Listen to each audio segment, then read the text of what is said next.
She's been the face of a movement for decades. And with no sign of slowing down, Gloria Steinem just released a memoir. It's her first new book in 20 years. It's called My Life on the Road, and she joined me earlier today. So, Gloria, first of all, it's great to see you and great to have you here. Michael Dukakis was in our studio right after he joined the Octogenarian Club, and I said, congratulations. And he said, well, Jim, as you know, 80 is the new 20. Is it? Is No. it? It's not? Listen, I am trying so hard to realize that there's not, 80 is about mortality, right? And since I think I'm immortal, this is really causing me to plan poorly. Keep doing it. I said when I met you earlier today that one of the things I've always taken away from every time I've heard you speak, I met you for the first time, is your relentless sense of optimism. And you say from your book, no, really, My Life on the Road, that essentially it's your lifetime on the road that gave you that optimism. What's the connection? What's the deal? I think it is that on the road you discover your expectations are so wrong of people most of the time because you listen to their stories and you're always surprised. And the listening also causes people to connect and understand that they're being taken seriously. So somehow you see not only the positive, it's important to be skeptical, but you see how much more positive there is in people than you thought. I hope it rubs off. So if I had met you in 1973, that was Roe v. Wade, 73, if I had said to you 42 years hence, we're still going to be fighting over a woman's right to choose, would you have said you're crazy, it's never going to happen, it's over? No, you're right, I wouldn't have anticipated the difficulty, but that would have been my problem more than the country's problem in a weird way because I didn't understand how fundamental it was. That the ability to decide how many children it's a pillar of nationalism, it's necessary to perpetuate racism, caste, class, everything. It's the whole ball game when it comes to women. If we didn't have wombs, we'd be fine. It's all about controlling reproduction. It's the reason for the bias against gay and lesbian people, because the sexuality is supposed to only be about reproduction. Even though the bias against that is disappearing at a relatively rapid rate, while the fight against the woman's right to choose seems to not be abating at all. No? It is one movement. We have the same adversaries, but I think the numbers make a difference. Talking about more than half the population in this country, and also about the racial change that is taking place. So in a very short order, we won't be a majority white or European American country anymore, and people their identity depends on being a certain race, a certain yeah, right. They're in terror, and I think part of it is guilt too.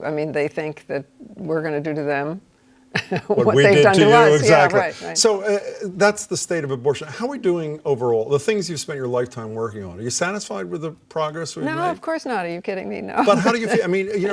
We talked earlier from a handful of women in Congress to maybe 100, still fewer than 25%.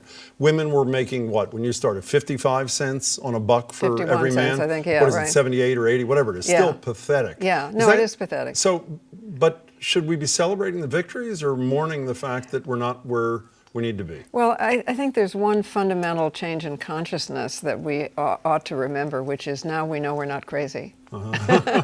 People who believe that, we can be unique individuals and all human beings and not all divided up by race and class and sex and so on. We know the system is crazy now. This is huge. This is a huge difference. But because we have changed the majority consciousness in this way, we do have a backlash. And nowhere is it written that the majority wins. Do young women get it? Do they know? It's sort of like, that old bumper sticker, the labor movement who brought you the weekend. Well, the weekend is what we have. You and your peers and colleagues have brought us so many things that we all take for granted. Do young women, do millennial women get the importance of the continued fight? They do? So much more than we ever did. What's the evidence of that? They're taking all kinds of courses that didn't exist before, African American history, women's history, gay and lesbian, remedial history. They're now taking remedial history. Also because they so often now are ending up in debt, which is outrageous. They have figured out that they're going to earn $1 million less over their lifetime to pay that debt back. They're mad about that.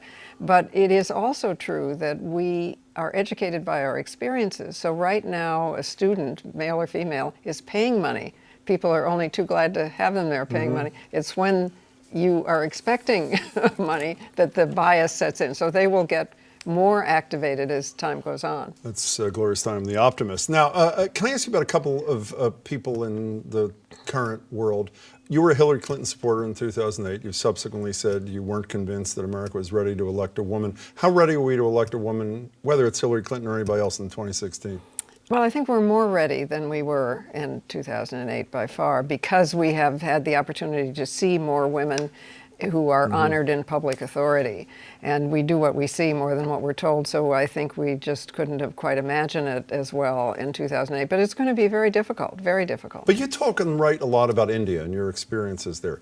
India, not exactly an egalitarian setting and one that's been advancing feminism, had a woman prime minister. Yes. Other countries as well. Yes, so, it's had two women prime ministers. Right, so why have we had such a hard time? Well, in India, caste and class and race, or family, I should say. Let's just say family has more importance.